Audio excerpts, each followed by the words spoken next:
हाँ, तो जो कमांड्स होते हैं, जैसे आप देखोगे सीक्वल कमांड क्या होता है। सीक्वल कमांड का मतलब यही होता है कि जब हम किसी रिलेशनल डेटाबेस पे काम करते हैं तो हम क्वेरी राइट करते हैं। क्वेरी राइट करने में सिर्फ सिलेक्ट क्वेरी नहीं होता है, उसके साथ साथ हम क्या करते हैं, हम वहाँ पे क्रिएट करने के लिए क्रिएट टेबल ऐसे लिखते हैं, और हम क्रिएट डेटाबेस करने के लिए क्रिएट डेटाबेस का यूज करते हैं।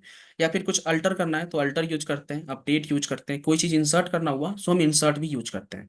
तो ये सारे जो होते हैं वो कमांड्स होते हैं, और इन कमांड को कुछ कैटेगरी में बांटा गया है कि सीक्वल कमांड कितने तरह के होते हैं। तो सीक्वल कमांड जो होता है मेनली 4 to 5 तरह के होते हैं। जैसे अगर मैं यहाँ पे आपको दिखाऊं तो सीक्वल कमांड जो होता है यहाँ पे, सीक्वल कमांड जो है हमारा डिफरेंट टाइप के होते हैं। जैसे सबसे पहला जो होता है हमारा, वो होता है डीडीएल कमांड। दूसरा होता है डीएमएल कमांड। ये इंटरव्यू में पूछा जाता है, बेसिक क्वेश्चन है सो पूछ लेते हैं हमेशा। फिर होता है डीसीएल कमांड। फिर होता है हमारा टीसीएल कमांड। और इसके बाद होता है हमारा डीक्यूएल कमांड। तो डीडीएल का मतलब क्या होता है? डीडीएल का मतलब होता है data definition language. Data definition language इसका क्या होता है, फुल फॉर्म होता है डिफिनेशन लैंग्वेज। डीएमएल का मतलब क्या होता है, डेटा मैनिपुलेशन लैंग्वेज। जब हम किसी क्वेरी से हम डेटा को मैनिपुलेट करते हैं सो हम उस कमांड को क्या कहते हैं, डीएमएल कमांड कहते हैं।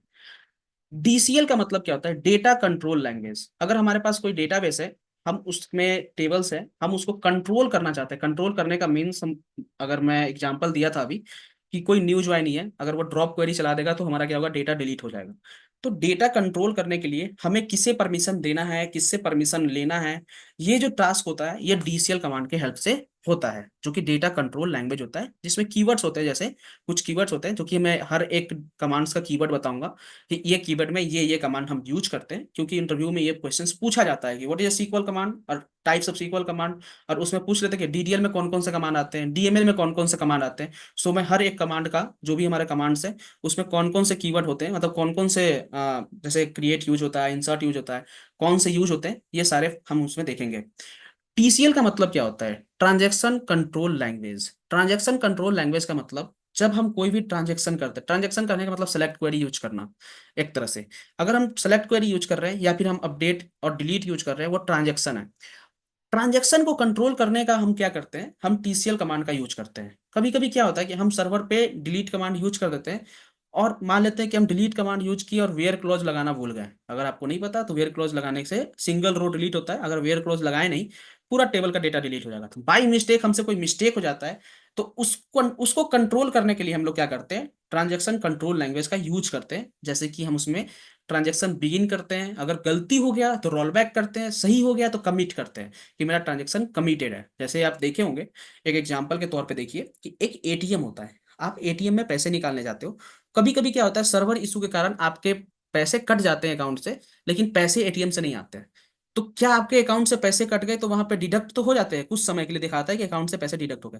लेकिन फिर क्या होता है, वो ट्रांजैक्शन कंट्रोल लैंग्वेज के कारण, अगर वो ट्रांजैक्शन सक्सेसफुल, मतलब एटीएम से पैसे निकले हैं नहीं निकले हैं, वो चेक होने के बाद अगर नहीं निकले हैं तो हमारा ट्रांजैक्शन जो होता है उसको रोल बैक कर दिया जाता है। हम उसको रोल बैक करते हैं तो हमारा पैसा फिर से अपडेट हो जाता है अकाउंट में, जो भी पैसा कटा था वो ऐड हो जाता है।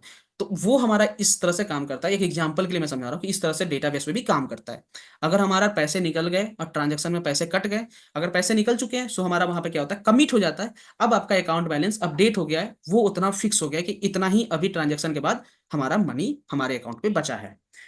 तो यही होता है टीसीएल। अब होता है डीक्यूएल। डीक्यूएल का मतलब क्या होता है, data control language, sorry data query language. Data query language का मतलब क्या है, जैसे हम सेलेक्ट क्वेरी लिखते हैं, तो जो सेलेक्ट क्वेरी है ना, वो हमारा पार्ट होता है डीक्यूएल का। जब भी हम कोई भी टेबल से डेटा रिट्राइव करना चाहते हैं तो सेलेक्ट क्वेरी यूज करते हैं, तो उसको हम कहते हैं डीक्यूएल कमांड, डेटा क्वेरी लैंग्वेज। तो अब मैं बताता हूँ कि डीडीएल जो होता है, डेटा डेफिनेशन लैंग्वेज, ये एक्चुअल में होता क्यों है, और होता क्या है, और इसका यूज क्या है, और कौन कौन से कमांड इसके अंदर हमारे आता है। तो अगर मैं यहाँ दिखाऊं आपको, तो यहाँ देखोगे यहाँ पे डिफिनेशंस है जो कि आप याद कर सकते हो, अगर याद कर सको तो, अगर आपका इंग्लिश कम्युनिकेशन अच्छा है तो आप सुन के रखो उसको। आप क्या कर सकते हो वहां पे, जब आपसे इंटरव्यू में पूछता है कि what is the difference between DDL और डीएमएल कमांड, तो सबसे पहले आपको यहाँ पे डिफिनेशन बताना पड़ता है कि DDL means data definition language, DML means data manipulation language. ये दोनों बहुत ही ज्यादा इंपॉर्टेंट कमांड्स हैं हमारे। मोस्टली काम सीक्वल पे करने के लिए हमें यही दोनों कमांड का यूज करते हैं। तो डीडीएल में जैसे आप देखोगे कि डीडीएल का जो यूज होता है, हम डेटाबेस के ऑब्जेक्ट को मॉडिफाई करते हैं। डेटाबेस के ऑब्जेक्ट का मतलब क्या होता है? एक डेटाबेस में बहुत सारे ऑब्जेक्ट होते हैं। ऑब्जेक्ट का मतलब ये होता है कि कोई भी टेबल अगर हम है, कोई भी डेटाबेस है, कोई भी स्टोर प्रोसीजर है, व्यू है, ट्रिगर है, ये सारा एक तरह का क्या होता है, हमारा ऑब्जेक्ट होता है। अगर हम उसके ऊपर कोई भी क्वेरी या कोई भी सिंटेक्स हम अप्लाई करते हैं, जैसे क्रिएट करना हो गया, अल्टर करना हो गया, मॉडिफाई करने के लिए क्या करते हैं, अल्टर कमांड यूज करते हैं। या फिर कोई डेटाबेस को डिलीट करना चाहते हैं तो ड्रॉप कमांड यूज करते हैं। या फिर कोई टेबल है उसमें सारा डेटा डिलीट करना चाहते हैं तो ट्रंकेट यूज करते हैं। या फिर टेबल का नाम चेंज करना हुआ तो रीनेम यूज करते हैं। तो रीनेम जो होता है सीक्वल में यूज नहीं होता है, उसके लिए स्टोर प्रोसीजर होता है, सीक्वल सर्वर में, सॉरी माई सीक्वल में होता है। लेकिन सीक्वल सर्वर में स्पेसिफिक रीनेम कोई हमारा फंक्शन नहीं है, वो मैं आगे बताऊंगा आपको। तो यही सारे क्या है हमारे डीडीएल कमांड के, हमारे क्या है कीवर्ड्स हैं जो कि हम यूज करते हैं। क्रिएट, अल्टर, ड्रॉप, ट्रंकेट, ये हमारा क्या है, मेनली फोर जो होता है वो डीडीएल कमांड्स में आते हैं। अब एक चीज होता है क्या कि जब हम इंटरव्यू में बैठते हैं या फिर हमसे कोई पूछता है कि डीडीएल में कौन कौन से कमांड आते हैं, तो हम कंफ्यूज हो जाते हैं कि कौन कौन से आते हैं। तो आप ऐसे याद रखिएगा कि अगर कोई भी चेंज, कोई भी कीवर्ड अगर हमारे टेबल के ऊपर डायरेक्ट, या टेबल या डेटाबेस के ऊपर हम क्या कर रहे हैं, अप्लाई करता है और उसमें चेंज लाता है, वो हमारा डीडीएल कमांड होगा। जैसे टेबल के ऊपर कहने का मतलब मेरा ये कि अगर टेबल का कोई स्ट्रक्चर है, मतलब मान लेते हैं 3 कॉलम था, एक और कॉलम हम ऐड कर रहे हैं, मतलब 4 कॉलम बनाने वाले हैं, तो उसके स्ट्रक्चर को चेंज कर रहा है ना, तो मतलब ऐड करने के लिए अल्टर यूज करते हैं। तो अल्टर जो होगा वो डीडीएल कमांड होगा। हम कोई नया टेबल क्रिएट कर रहे हैं तो स्ट्रक्चर क्रिएट कर रहे हैं ना, तो वो जो होगा हमारा, वो हमारा डीडीएल कमांड होगा। मतलब क्रिएट जो होता है वो भी हमारा डीडीएल कमांड होता है। अब जैसे मान लेते हैं कि हमारे पास कोई टेबल पहले से है और उस टेबल को ड्रॉप करना है, तो हम ड्रॉप कमांड का यूज करते हैं। तो ड्रॉप जो होता है वो क्या होता है हमारा, हमारा वो भी डीडीएल कमांड होता है, क्योंकि वो स्ट्रक्चर को डिलीट कर रहा है, पूरा स्ट्रक्चर जो है उसका, उसके स्ट्रक्चर को डिलीट करता है। स्ट्रक्चर कहने का मतलब जब क्रिएट क्वेरी लिखते हैं ना, तो उसमें क्रिएट के बाद हम कॉलम्स का नाम देते हैं, उसमें डेटा टाइप्स देते हैं। तो उसमें अगर कोई चेंज हो रहा है ना, तो वो चेंजेस को हम कहते हैं डीडीएल कमांड के थ्रू हम चेंज करते हैं। लेकिन अगर सिर्फ हम डेटा को चेंज करते हैं, डेटा चेंज करने का मतलब हमारे पास कोई टेबल है और उसमें कुछ डेटा है, अगर हम उसको चेंज करते हैं ना, तो हम उसे डीएमएल कमांड कहते हैं। एक मिस्टेक हुआ था इस पीडीएफ को बनाते हुए, मैं आपको यहाँ पे नोट करा देता हूँ। ये जो सेलेक्ट लिखा है ना, सेलेक्ट हमारा डीएमएल कमांड नहीं होता है, इसे कट कर लीजिएगा। डीएमएल कमांड नहीं होता, ये इमेज मैंने कहीं से कॉपी किया था, सो उसमें सेलेक्ट भी था, उस समय मैंने क्रॉप करना भूल गया मैं। डीएमएल में इंसर्ट, अपडेट और डिलीट ये होता है। सेलेक्ट जो है वो डीक्यूएल कमांड है। तो इंसर्ट, अपडेट और डिलीट जो होता है ये हमारा डीएमएल कमांड होता है। इंसर्ट क्या करता है, किसी भी टेबल के डेटा को इंसर्ट करता है। किसी टेबल में अगर डेटा को अपडेट करना है तो अपडेट कमांड यूज करते हैं। किसी टेबल में अगर स्पेसिफिक रो को डिलीट करना है तो हम डिलीट कमांड का यूज करते हैं। ट्रंकेट और डिलीट दो कमांड्स होता है, जिसका डिफरेंस मैं आगे बताऊंगा कि ट्रंकेट क्या करता है, पूरा टेबल टेबल का डेटा डिलीट करता है। लेकिन डिलीट जो होता है वो स्पेसिफिक रो को भी डिलीट करता है। अभी के लिए बस इतना ही। आगे इसकी डिटेल में मैं बताऊंगा कि आप जब इंटरव्यू में डिलीट और ट्रंकेट जो भी होता है उसका हम क्या करते हैं, जब हमसे डिफरेंस पूछा जाता है तो क्या डिफरेंस आप बताओगे, कि ज्यादा आप अच्छे मतलब नॉलेजेबल और इंटरव्यू के सामने लगोगे, कि आपको ज्यादा अच्छा से पता है कि डिलीट और ट्रंकेट कैसे काम करता है। इसके बाद जो हमारा एक और कमांड है जो कि है डीसीएल कमांड। डीसीएल कमांड का मतलब होता है data control language. Data control language का मतलब जैसे दो चीज हम यूज करते हैं, एक होता है ग्रांट और एक होता है रिवोक।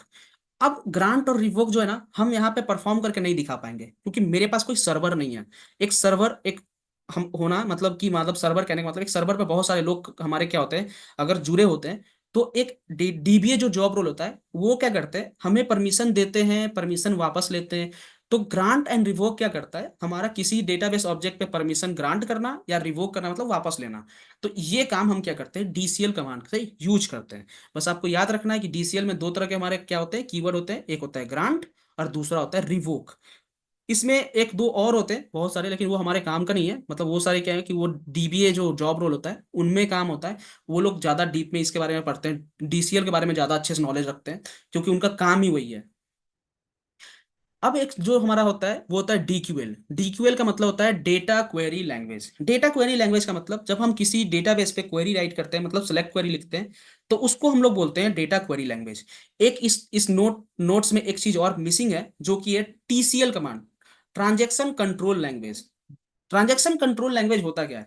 तो इसीलिए मैं बोला था कि जो नोट्स दे रहा हूँ या फिर कोई चीज मैं प्रोवाइड कर रहा हूँ, इसमें बहुत सारी चीज मिसिंग है, क्योंकि बनाते वक्त क्या होता है कि बहुत सारी चीज छूट जाता है। तो मैं जब पढ़ाऊंगा तो इसमें बहुत सारी चीज ऐसे होंगे जो कि इसमें नहीं भी होगा, मैं बताऊंगा उसको।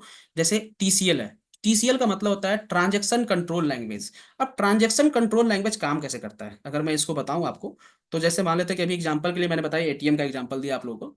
तो आप मान लेते हैं सीक्वल में आते हैं, तो सीक्वल में क्या काम करता है हमारा ट्रांजेक्शन कंट्रोल लैंग्वेज। जैसे मान लीजिए एक टेबल है, इसमें एक क्या था, एक किसी एक का नाम मान लेते हैं कि हम ले लेते हैं अश्विन।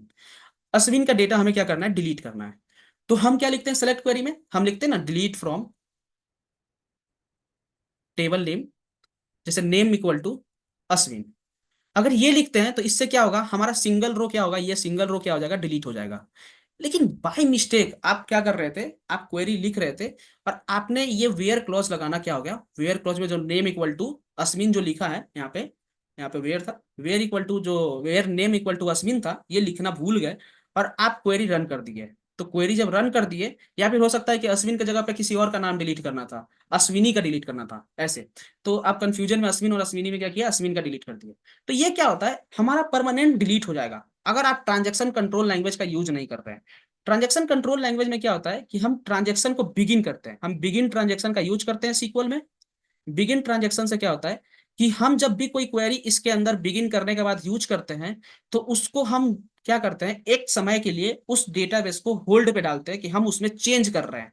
उस डेटाबेस को होल्ड पे डालते हैं, सिर्फ टेबल होल्ड पे नहीं जाता है, वो डेटाबेस होल्ड पे चल जाता है जब हम बिगिन ट्रांजेक्शन यूज करते हैं किसी भी डेटाबेस के अंदर। तो कोई और भी उसमें इंसर्ट नहीं कर पाएगा उस समय। अगर बिगिन ट्रांजेक्शन करके, अगर कोई इंसान बिगिन ट्रांजेक्शन करके और भूल जाता है कमिट करना या रोल बैक करना, तो हमारा जो सर्वर सर्वर होता है कुछ समय के लिए लॉक हो जाता है। आप उसमें से डेटा नहीं देख सकते हो उसको। उसका तरीका होता है डेटा देखने का, बाद में आप बताऊंगा मैं कि उसको देखने का क्या तरीका होता है। लेकिन बिगिन ट्रांजेक्शन करने के बाद आप कोई भी टास्क परफॉर्म करो, जैसे ये टास्क परफॉर्म किया, अब मैंने देखा कि अश्विन को डिलीट नहीं करना था, अश्विनी को डिलीट करना था।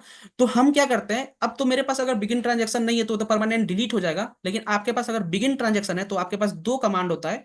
एक होता है हमारा जो कि होता है हमारा कमिट, और एक होता है हमारा रोल बैक। अब देख कमिट होता है वो क्या होता है, अगर हम चेक किए डिलीट करने के बाद, चेक किए अच्छा मेरा डेटा सही है, सही है मतलब सही डिलीट हुआ है। अब मुझे डिलीट करने के बाद इंस्टेंट पता चला कि अरे नहीं मैं तो गलत डिलीट कर दिया हूँ, अश्विन को डिलीट नहीं करना था, अश्विनी डिलीट करना था। तो मैं उसे क्या करूंगा, रोल बैक करूंगा। जैसे ही रोल बैक करेंगे तो जो डिलीटेड हमारा जो डेटा है वो हमारे टेबल में वापस आ जाता है। और अब हमारा क्या होगा कि उस टेबल का जो डेटा है, हमारा जो टेबल का डेटा है, अब उसको फिर से हम डिलीट करेंगे अपने जो भी अकॉर्डिंग जो हमारा डिलीट करना था एक्चुअल में। तो फिर हमारा क्या हो जाता है, हमें मिस्टेक जो होता है, जो गलतियां होती है हमसे, वो होने का चांसेस कम हो जाता है। या फिर आप मान लेते हैं कि एक बहुत बड़ा क्वेरी यूज कर रहे हैं, स्टोर प्रोसीजर यूज कर रहे हैं। कभी कभी क्या होता है कि हमारा सर्टेन नंबर ऑफ कोड होता है स्टोर प्रोसीजर के अंदर, दो कोड सही रन किया, तीसरे कोड में एरर आ गया। तो दो कोड जो था उसमें कोई अपडेट कमांड था, अब टेबल अपडेट हो गया लेकिन टास्क हमारा पूरा कंप्लीट नहीं हुआ, तो वो तो गलत हो जाएगा ना, फिर हमारे लिए गलत हो जाएगा कि आधा ही हमारा अपडेट हुआ और आधा फिर चेंजेस तो हुआ नहीं हमारा। तो उस समय भी हम क्या करते हैं, बिगिन ट्रांजेक्शन का यूज करते हैं। अगर हमारा ट्रांजेक्शन पूरा कंप्लीट नहीं होता है सो हम क्या करते हैं, रोल बैक कर देते हैं, और हम फिर से उसको हम यूज करते हैं। अगर ट्रांजेक्शन पूरा कंप्लीट हो जाता है सो हम क्या करते हैं, वहां पे कमिट यूज करते हैं, और इस तरह से हम लोग क्या करते हैं, अपने डेटाबेस के डेटा को मैनेज करते हैं।